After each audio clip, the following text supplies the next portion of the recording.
Hi there, folks. And Tilly says hello too.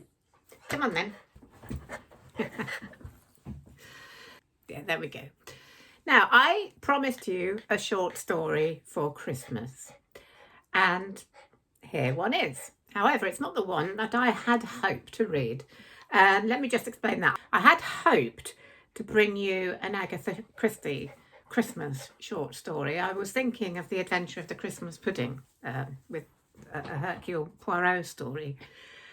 But it suddenly occurred to me that there might be copyright issues with that. In the UK, book or full story is still under copyright within 70 years after the author's death. And as Agatha Christie died in 1976, her works are still under copyright, which basically means I can't legally read the whole story on YouTube without permission. I did try emailing the Agatha Christie official site who hold the rights, but unfortunately I've had no reply from them, so I can't really do that, in all honesty. Hopefully maybe by next year.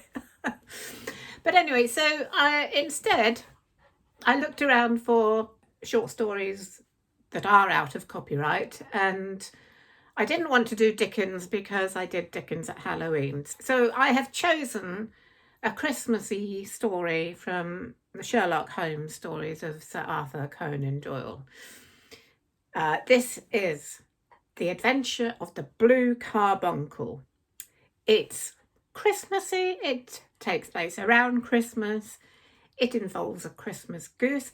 A little bit uncomfortable for me because I don't eat meat, but nevertheless, quite a light-hearted little piece with all the clever Sherlock Holmes deductions, and it has a certain amount of Christmas spirit. So I hope you enjoy this. I do hope to do more short stories. Obviously, they need to be out of copyright for me to give you the full piece on YouTube, because otherwise I'm in danger of having the post taken down and getting into trouble with YouTube, which I definitely don't want to do. But I do hope to bring you something more short stories, possibly at various topical times of the year. So I hope you enjoy this, and also I've made sure that there won't be any adverts interrupting the story, because it's one of the things I absolutely hate is when I listen to somebody telling a story on YouTube and it gets interrupted by ads. So here you are, The Adventure of the Blue Carbuncle by Sir Arthur Conan Doyle. Enjoy.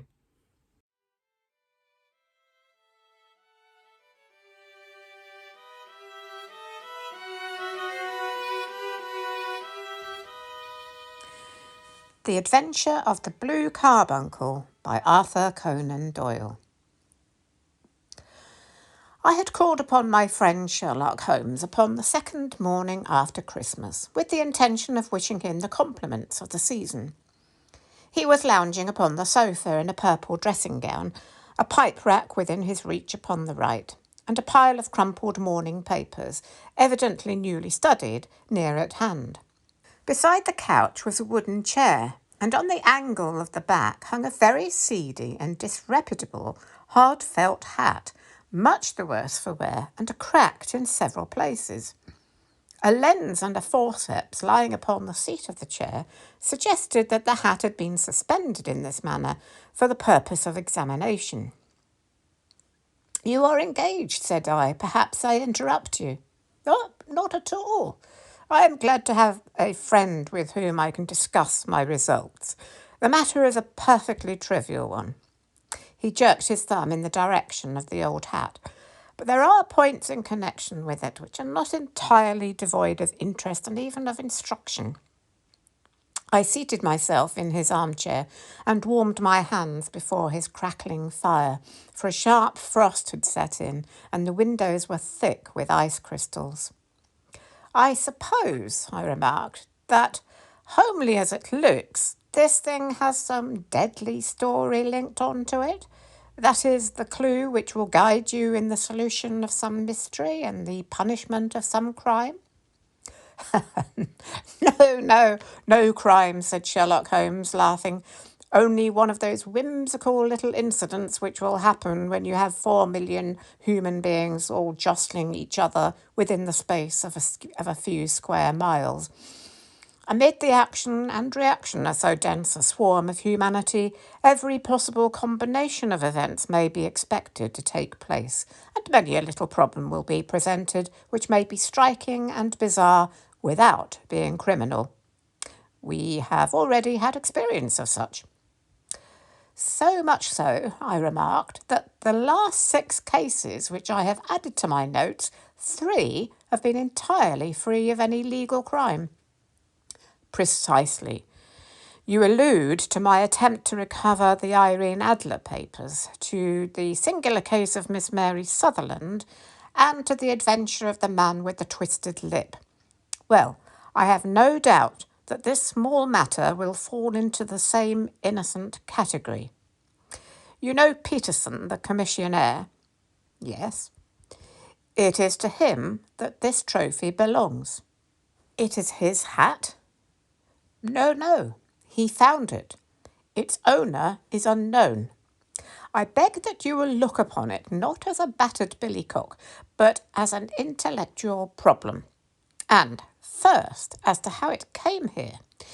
It arrived upon Christmas morning in company with a good fat goose, which is, I have no doubt, roasting at this moment in front of Peterson's fire. The facts are these. About 4 o'clock on Christmas morning, Peterson, who, as you know, is a very honest fellow, was returning from some small jollification and was making his way homeward down Tottenham Court Road. In front of him he saw, in the gaslight, a tallish man walking with a slight stagger and carrying a white goose slung over his shoulder. As he reached the corner of Goodge Street, a row broke out between this stranger and a little knot of roughs. One of the latter knocked off the man's hat, on which he raised his stick to defend himself, and, swinging it over his head, smashed the shop window behind him. Peterson had rushed forward to protect the stranger from his assailants, but the man, shocked at having broken the window, and seeing an official-looking person in uniform rushing towards him, dropped his goose, took to his heels, and vanished amid the labyrinth of small streets which lie at the back of Tottenham Court Road. The roughs had also fled at the appearance of Peterson, so that he was left in possession of the field of battle, and also of the spoils of victory in the shape of this battered hat and a most unimpeachable Christmas goose, which he surely restored to their owner. My dear fellow, there lies the problem. It is true that "For Mrs. Henry Baker" was printed upon a small card which was tied to the bird's left leg, and it is also true that the initials H.B. are legible upon the lining of this hat.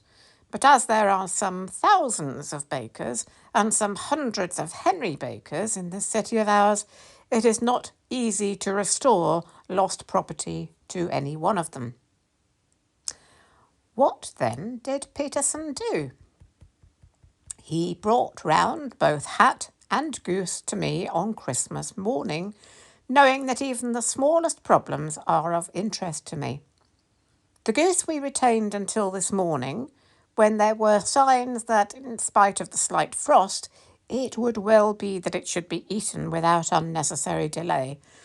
Its finder has carried it off, therefore, to fulfil the ultimate destiny of a goose, while I continue to retain the hat of the unknown gentleman who lost his Christmas dinner. Did he not advertise? No. Then what clue could you have as to his identity? Only as much as we can deduce. From his hat? Precisely. But you are joking. What can you gather from this old battered felt? Here is my lens. You know my methods. What can you gather yourself as to the individuality of the man who has worn this article? I took the tattered object in my hands and turned it over rather ruefully. It was a very ordinary black hat of the usual round shape, hard and much the worse for wear. The lining had been of red silk, but was a good deal discoloured. There was no maker's name, but, as Holmes had remarked, the initials H.B. were scrawled upon one side.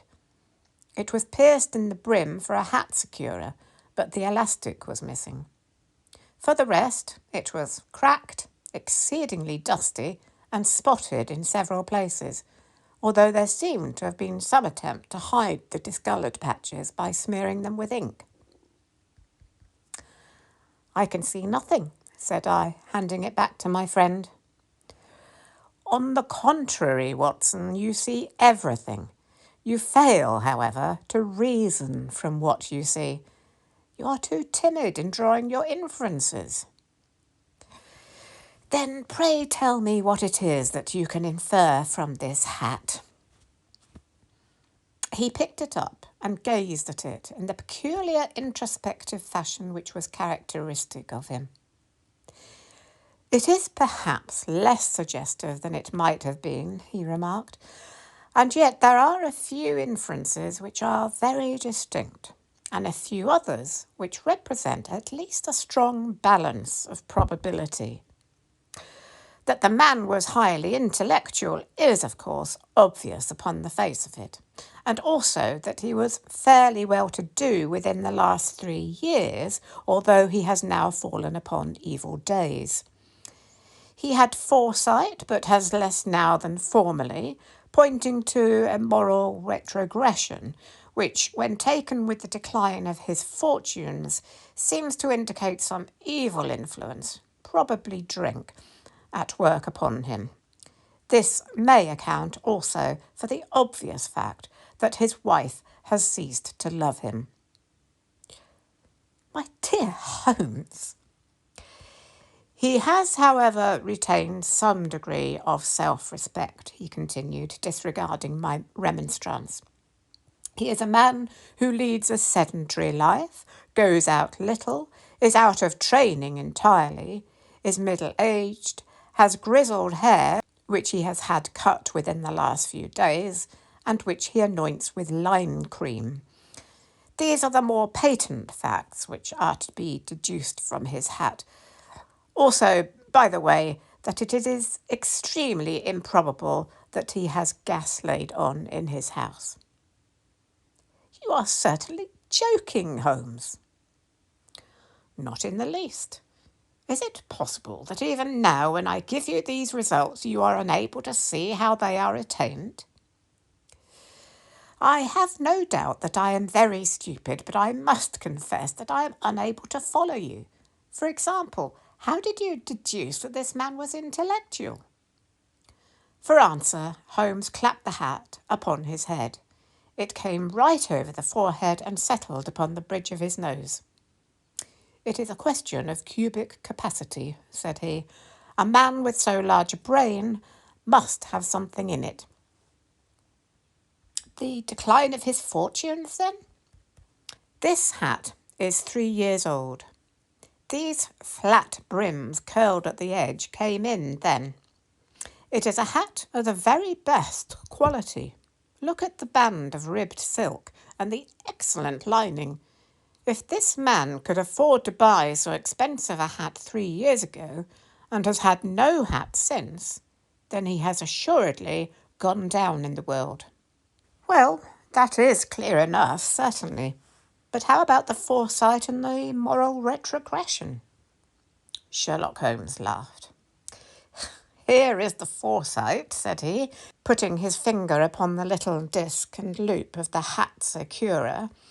"They are never sold upon hats. If this man ordered one, it is a sign of a certain amount of foresight, since he went out of his way to take this precaution against the wind. But since we see that he has broken the elastic and has not troubled to replace it, it is obvious that he has less foresight now than formerly, which is a distinct proof of a weakening nature. On the other hand, he has endeavoured to conceal some of these stains upon the felt by daubing them with ink, which is a sign that he has not entirely lost his self-respect. Your reasoning is certainly plausible.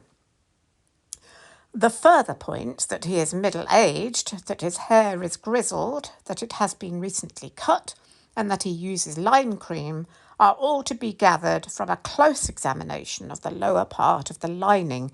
The lens discloses a large number of hair ends, clean cut by the scissors of the barber. They all appear to be adhesive, and there is a distinct odour of lime cream. This dust, you will observe, is not the gritty, grey dust of the street, but the fluffy brown dust of the house, showing that it has been hung up indoors most of the time, while the marks of moisture upon the inside are proof positive that the wearer perspired very freely and could therefore hardly be in the best of training. But his wife, you said that she had ceased to love him. This hat has not been brushed for weeks. When I see you, my dear Watson, with a week's accumulation of dust upon your hat, and when your wife allows you to go out in such a state, I shall fear that you also have been unfortunate enough to lose your wife's affection. But he might be a bachelor. Nay, he was bringing home the goose as a peace offering to his wife. Remember the card upon the bird's leg. You have an answer to everything. But how on earth do you deduce that the gas is not laid on in his house? One tallow stain, or even two, might come by chance, but when I see no less than 5, I think that there can be little doubt that the individual must be brought into frequent contact with burning tallow, walks upstairs at night, probably with his hat in one hand and a guttering candle in the other. Anyhow, he never got tallow stains from a gas jet. Are you satisfied? Well, it is very ingenious, said I, laughing. But since, as you said just now, there has been no crime committed and no harm done save the loss of a goose, all this seems to be rather a waste of energy. Sherlock Holmes had opened his mouth to reply when the door flew open and Peterson, the commissionaire, rushed into the apartment with flushed cheeks and the face of a man who is dazed with astonishment. "The goose, Mr. Holmes, the goose, sir," he gasped. "Eh? What of it then? Has it returned to life and flapped off through the kitchen window?" Holmes twisted himself around upon the sofa to get a fairer view of the man's excited face. "See here, sir, see what my wife found in its crop." He held out his hand and displayed upon the centre of the palm a brilliantly scintillating blue stone, rather smaller than a bean in size, but of such purity and radiance that it twinkled like an electric point in the dark hollow of his hand. Sherlock Holmes sat up with a whistle. "By Jove, Peterson," said he, "this is treasure trove indeed. I suppose you know what you have got." "A diamond, sir? A precious stone. It cuts into glass as though it were putty." "It's more than a precious stone. It is the precious stone." "Not the Countess of Morcar's Blue Carbuncle," I ejaculated. "Precisely so. I ought to know its size and shape, seeing that I have read the advertisement about it in the Times every day lately. It is absolutely unique, and its value can only be conjectured. But the reward offered of £1,000 is certainly not within a 20th part of the market price." £1,000? Great Lord of mercy! The commissionaire plumped down into a chair and stared from one to the other of us.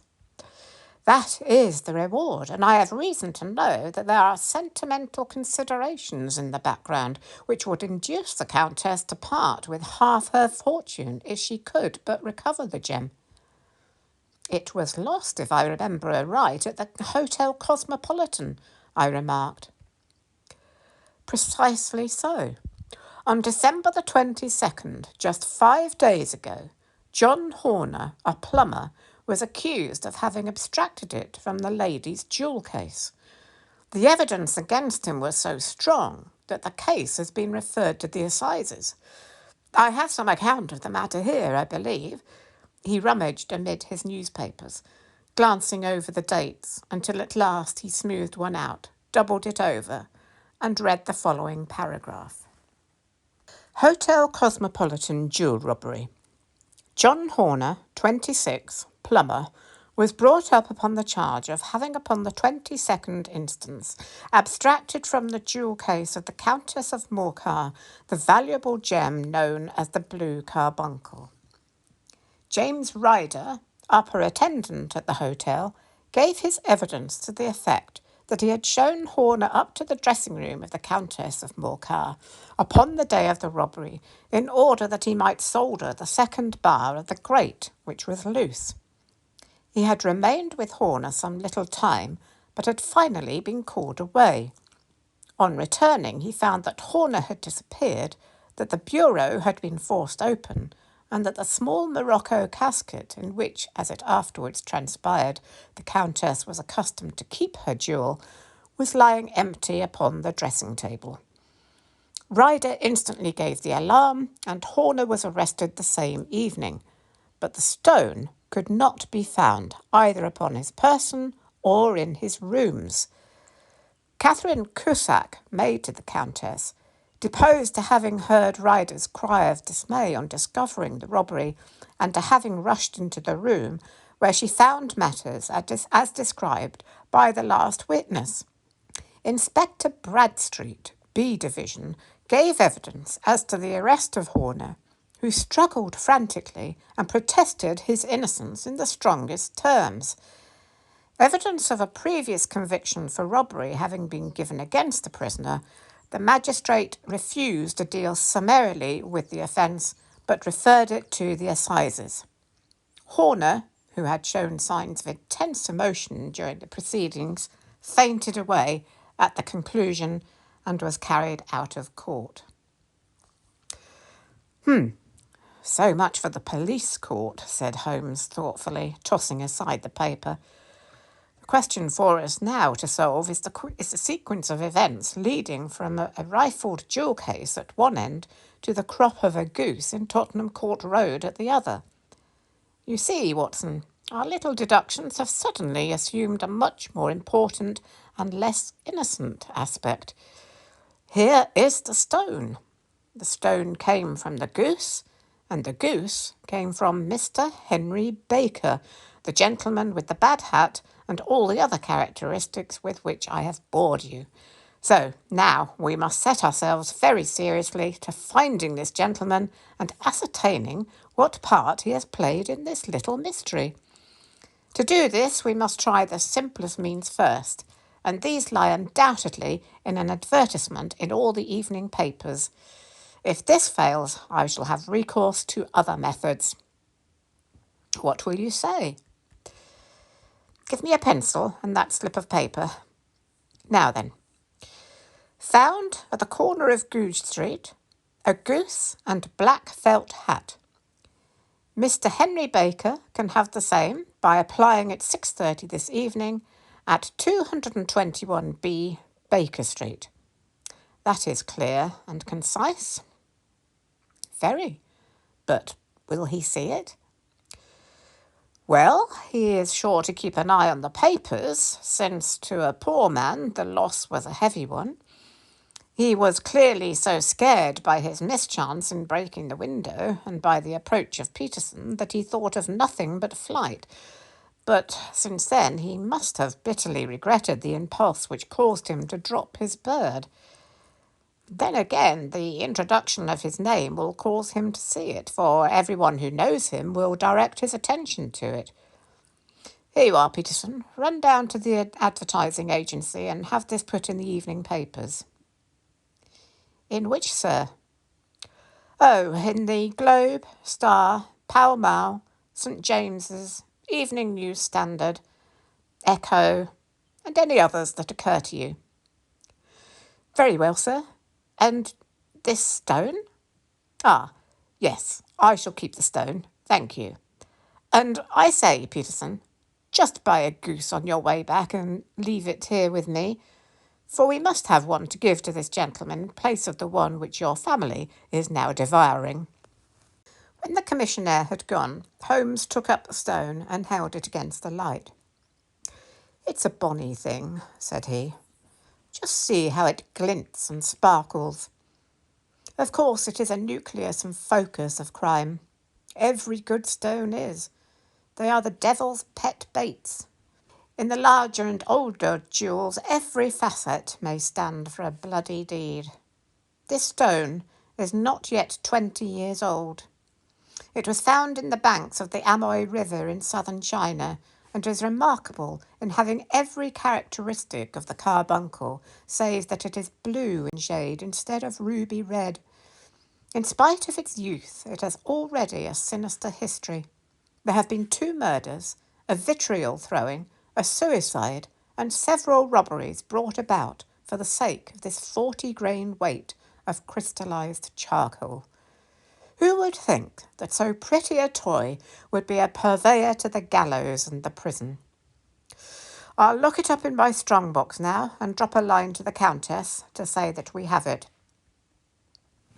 Do you think that this man Horner is innocent? I cannot tell. Well then, do you imagine that this other one, Henry Baker, had anything to do with the matter? It is, I think, much more likely that Henry Baker is an absolutely innocent man who had no idea that the bird which he was carrying was of considerably more value than if it were made of solid gold. That, however, I shall determine by a very simple test if we have an answer to our advertisement. And you can do nothing until then? Nothing.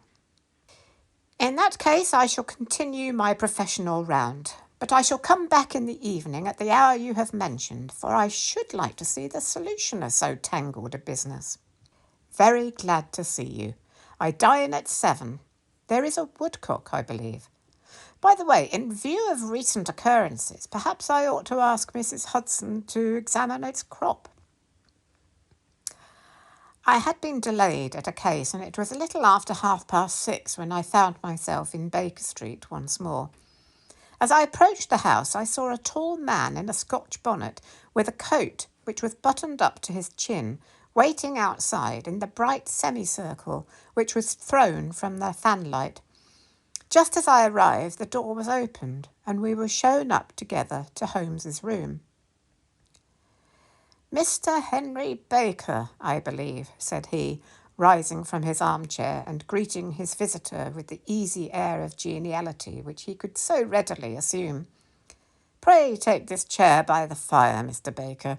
It is a cold night, and I observe that your circulation is more adapted for summer than for winter. Ah, Watson, you have just come at the right time. Is that your hat, Mr. Baker? Yes, sir, that is undoubtedly my hat. He was a large man with rounded shoulders, a massive head, and a broad, intelligent face, sloping down to a pointed beard of grizzled brown. A touch of red in nose and cheeks, with a slight tremor of his extended hand, recalled Holmes's surmise as to his habits. His rusty black frock coat was buttoned right up in front with the collar turned up, and his lank wrists protruded from his sleeves without a sign of cuff or shirt. He spoke in a slow staccato fashion, choosing his words with care, and gave the impression generally of a man of learning and letters who had had ill usage at the hands of fortune. We have retained these things for some days, said Holmes, because we expected to see an advertisement from you giving your address. I am at a loss as to know why you did not advertise. Our visitor gave a rather shamefaced laugh. Shillings have not been so plentiful with me as they once were, he remarked. I had no doubt that the gang of roughs who assaulted me had carried off both my hat and the bird. I did not care to spend more money in a hopeless attempt at recovering them. Oh, very naturally. By the way, about the bird. We were compelled to eat it. To eat it? Our visitor half rose from his chair in his excitement. Yes, it would have been of no use to anyone had we not done so. But I presume that this other goose upon the sideboard, which is about the same weight and perfectly fresh, will answer your purpose equally well? Oh, certainly, certainly, answered Mr. Baker, with a sigh of relief. Of course, we still have the feathers, legs, crop, and so on of your own bird, so if you wish. The man burst into a hearty laugh. They might be useful to me as relics of my adventure, said he, but beyond that I can hardly see what use the disjecta membra of my late acquaintance are going to be to me.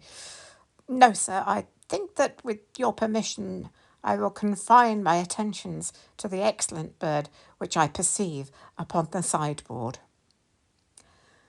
Sherlock Holmes glanced sharply across at me with a slight shrug of his shoulders. There is your hat, then, and there your bird, said he.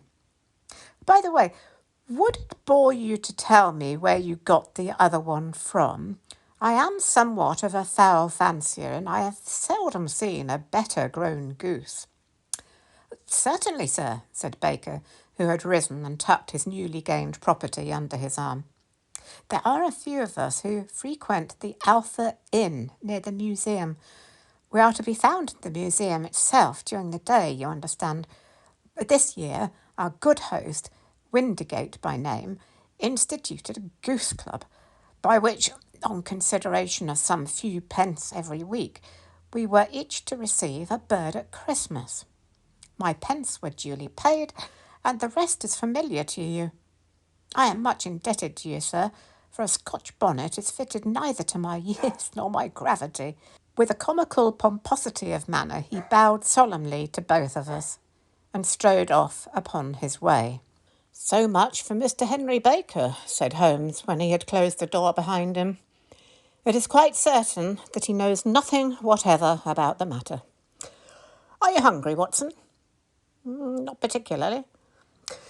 Then I suggest that we turn our dinner into a supper and follow up this clue while it is still hot. By all means. It was a bitter night, so we drew on our ulsters and wrapped cravats around our throats. Outside, the stars were shining coldly in a cloudless sky, and the breath of the passers-by blew out into smoke like so many pistol shots. Our footfalls rang out crisply and loudly as we swung through the Doctor's Quarter, Wimpole Street, Harley Street, and so through Wigmore Street into Oxford Street. In a quarter of an hour, we were in Bloomsbury at the Alpha Inn, which is a small public house at the corner of one of the streets, which runs down into Holborn. Holmes pushed open the door of the private bar and ordered 2 glasses of beer from the ruddy-faced, white-aproned landlord.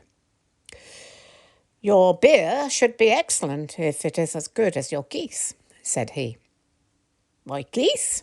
The man seemed surprised. Yes, I was speaking only half an hour ago to Mr. Henry Baker, who was a member of your goose club. Oh, yes, I see, but you see, sir, them's not our geese. Indeed? Whose then? Well, I got the 2 dozen from a salesman in Covent Garden. Indeed. I know some of them. Which was it? Beckenridge is his name. Ah, I don't know him.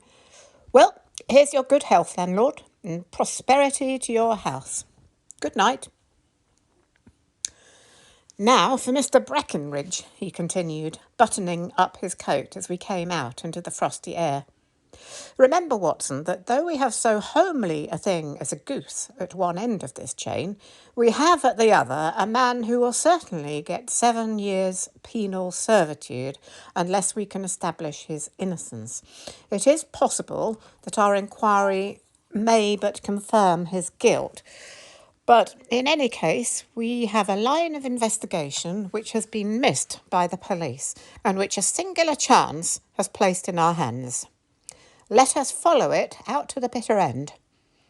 Faces to the south then, and quick march.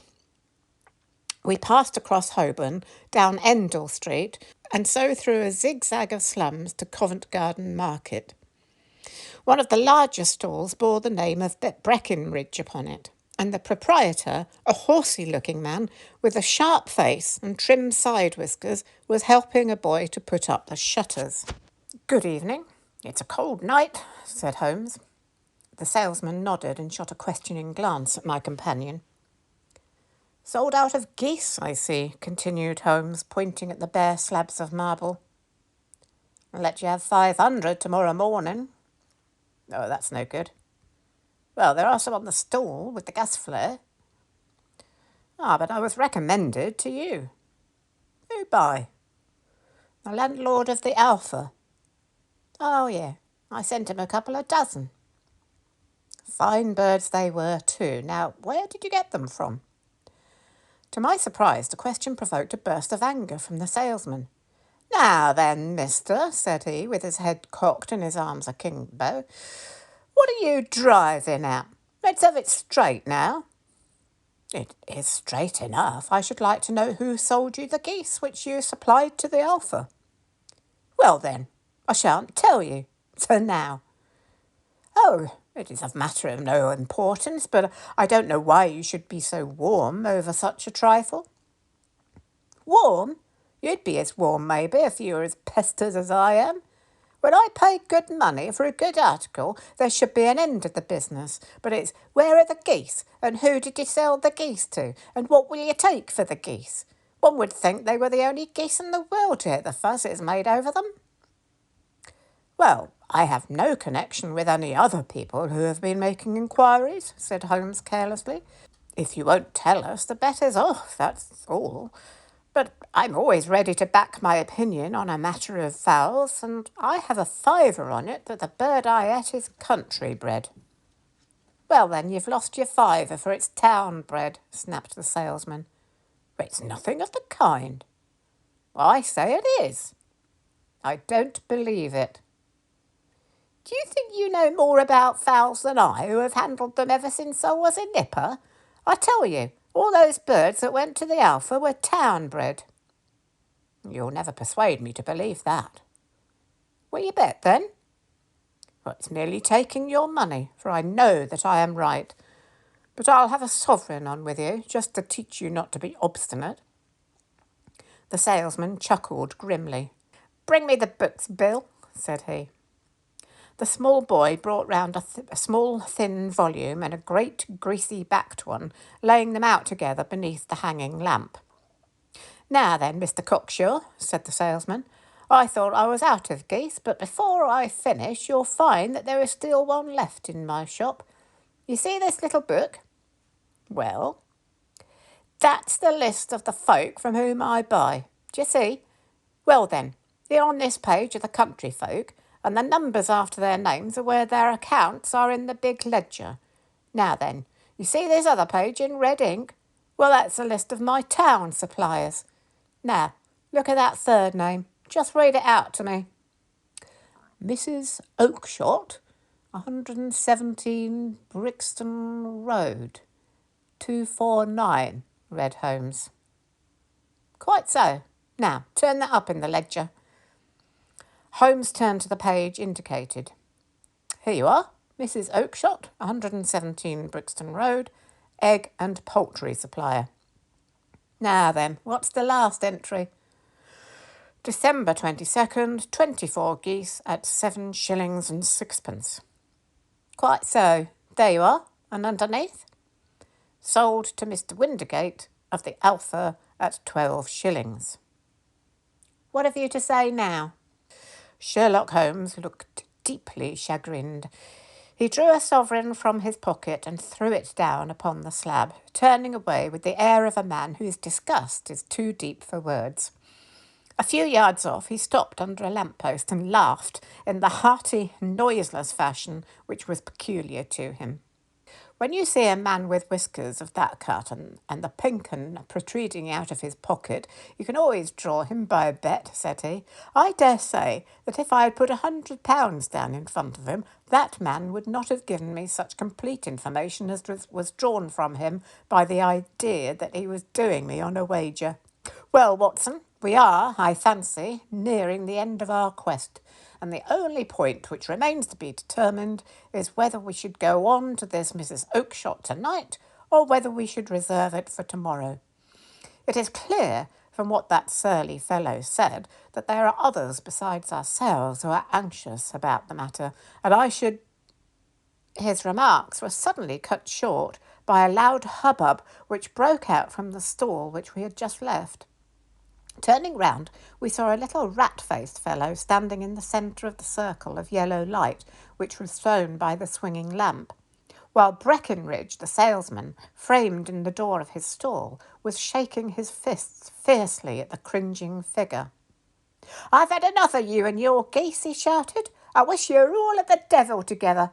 If you come pestering me any more with your silly talk, I'll set the dog at you. You bring Mrs. Oakshott here and I'll answer her, but what have you to do with it? Did I buy the geese off you?" "No, but one of them was mine all the same," whined the little man.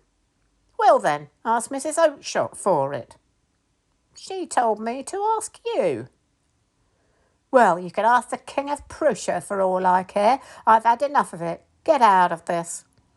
He rushed fiercely forward, and the inquirer flitted away into the darkness. "Ha! This may save us a visit to Brixton Road," whispered Holmes. "Come with me, and we'll see what is to be made of this fellow." Striding through the scattered knots of people who lounged around the flaring stalls, my companion speedily overtook the little man and touched him upon the shoulder. He sprang round, and I could see in the gaslight that every vestige of colour had been driven from his face. "Who are you, then? What do you want?" he asked in a quavering voice.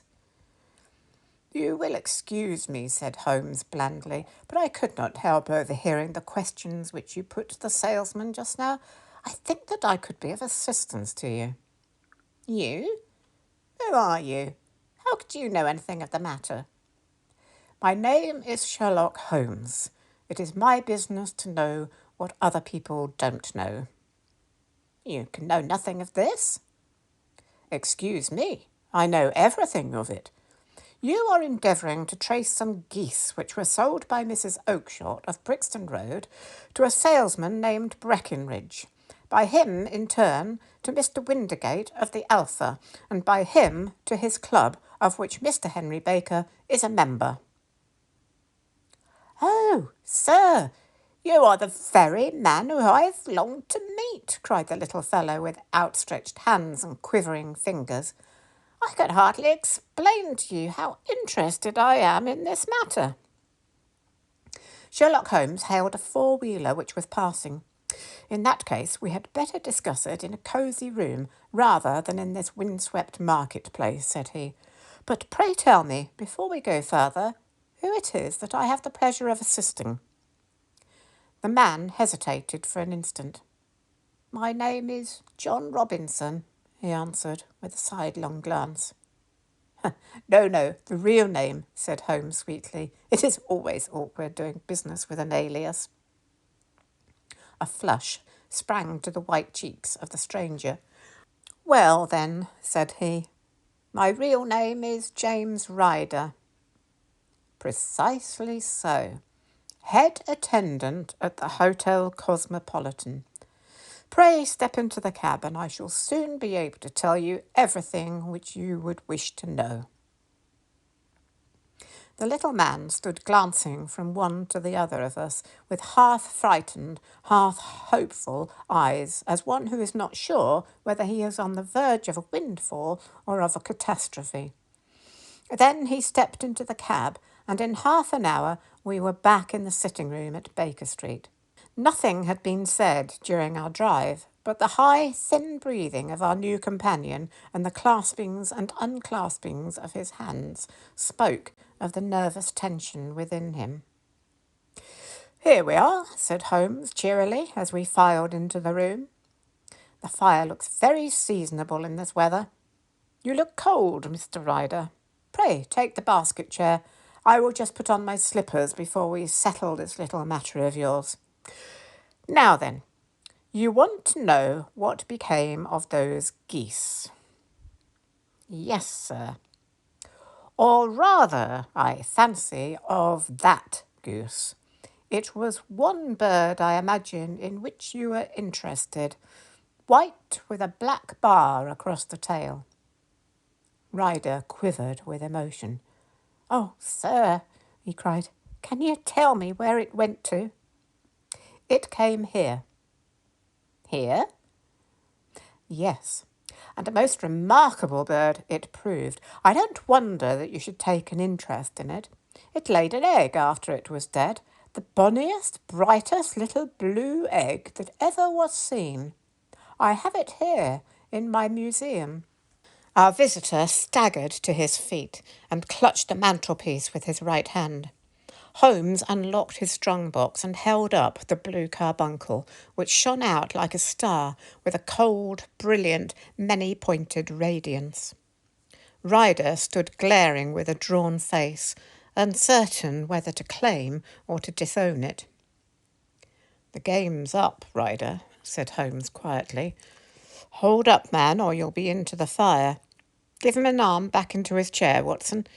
He's not got blood enough to go in for felony with impunity. Give him a dash of brandy. So, now he looks a little more human.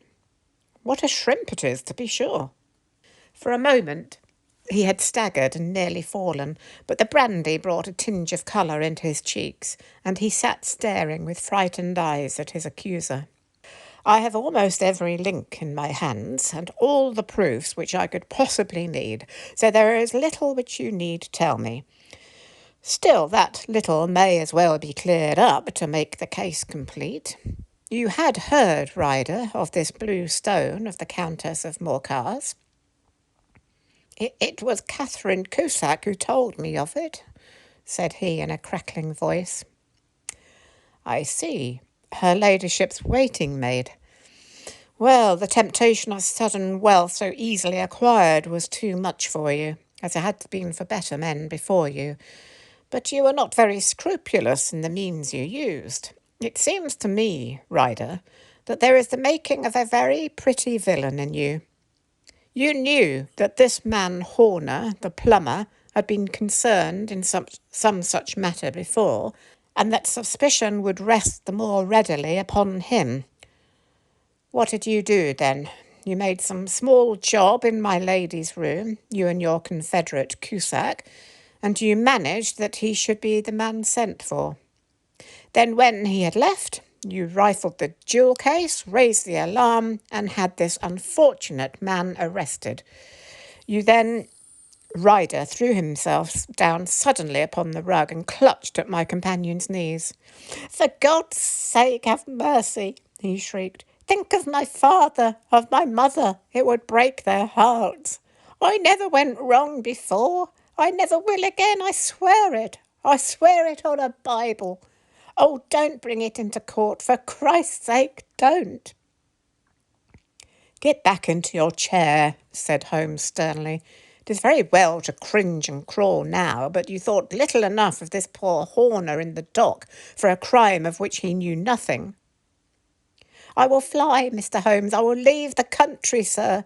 Then the charge against him will break down. We will talk about that. And now, let us hear a true account of the next act. How came the stone into the goose, and how came the goose into the open market? Tell us the truth, for there lies your only hope of safety. Ryder passed his tongue over his parched lips. I will tell you it just as it happened, sir, said he.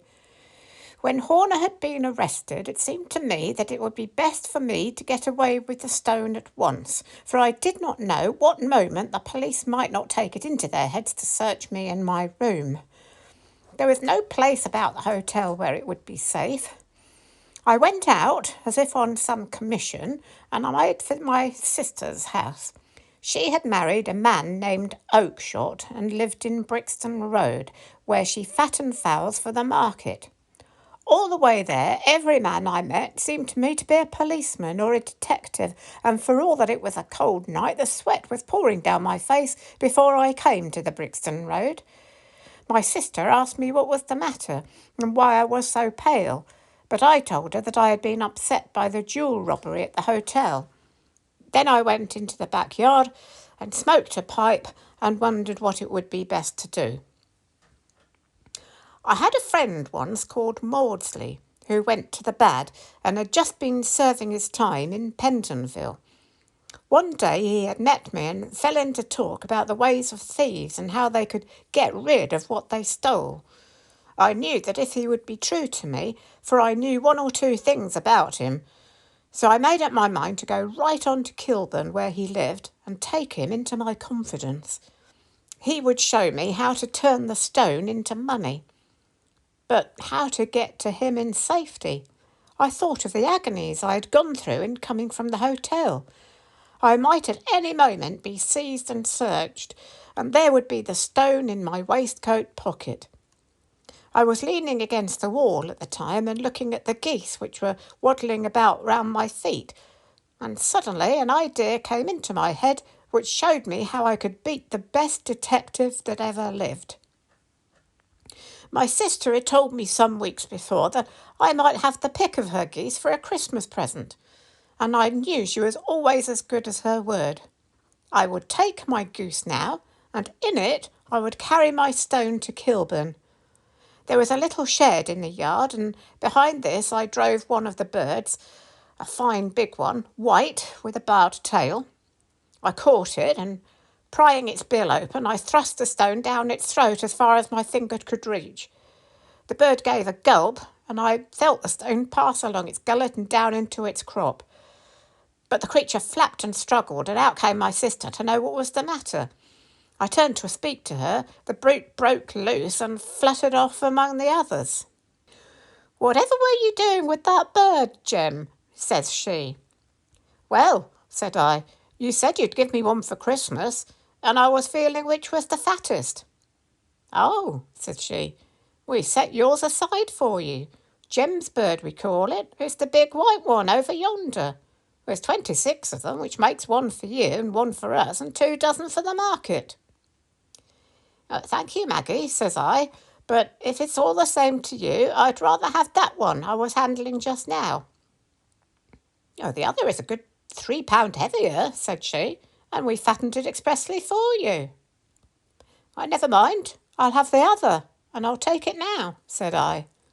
"Oh, just as you like," said she, a little huffed. "Which is it you want, then?" "That white one with the barred tail, right in the middle of the flock." "Oh, very well. Kill it and take it with you." Well, I did as she said, Mr. Holmes, and I carried the bird all the way to Kilburn. I told my pal what I had done, for he was a man that it was easy to tell a thing like that to. He laughed until he choked, and we got a knife and opened the goose. My heart turned to water, for there was no sign of the stone, and I knew that some terrible mistake had occurred. I left the bird, rushed back to my sister's, and hurried into the backyard. There was not a bird to be seen there. "Where are they all, Maggie?" I cried. "Gone to the dealers, Jem." "Which dealers?" "Breckenridge of Covent Garden." "But was there another with a barred tail?" I asked, "the same as the one I chose?" "Yes, Jem, there were 2 barred tail ones, and I could never tell them apart."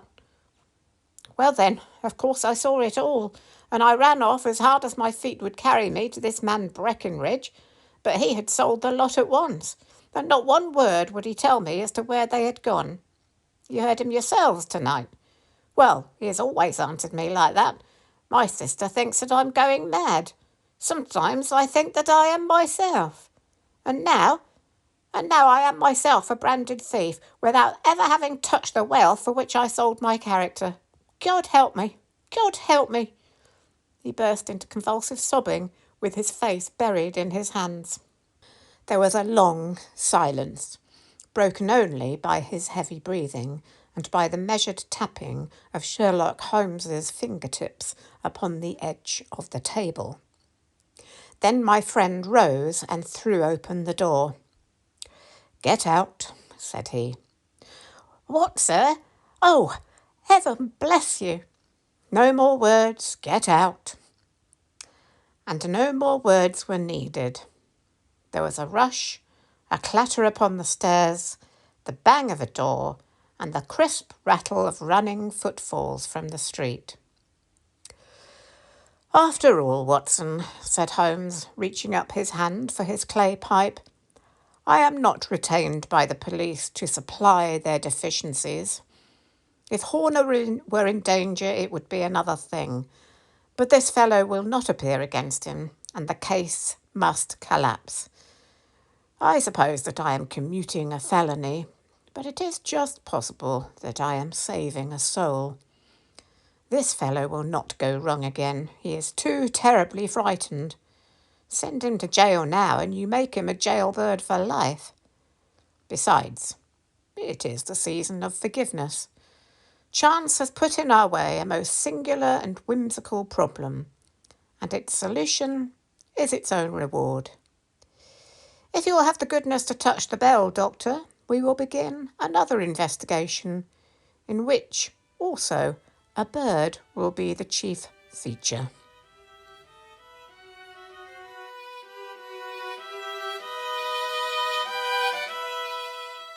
I do hope you enjoyed that little story. Did you enjoy that, Tilly? Yeah, you like the goose part, yes. So, Christmas is coming. The next week will be the last week before Christmas, so it'll probably be it might be the last or the penultimate one before the end of the year. So what I will probably be doing next week is a roundup of my favourite reads of 2024. So make sure you're subscribed, and as usual, thank you all for watching and listening. If you would like to hear my reading of Charles Dickens' ghost story, The Signalman, which I read at Halloween, but of course, ghost stories are traditionally also read at Christmas. So do please have a look at that one, which I will put up here for you. Okay, so that's it for now. I will see you next week. Tilly and I will see you next week. Until then, have a great week and take care of yourselves. And I will see you soon. Bye for now.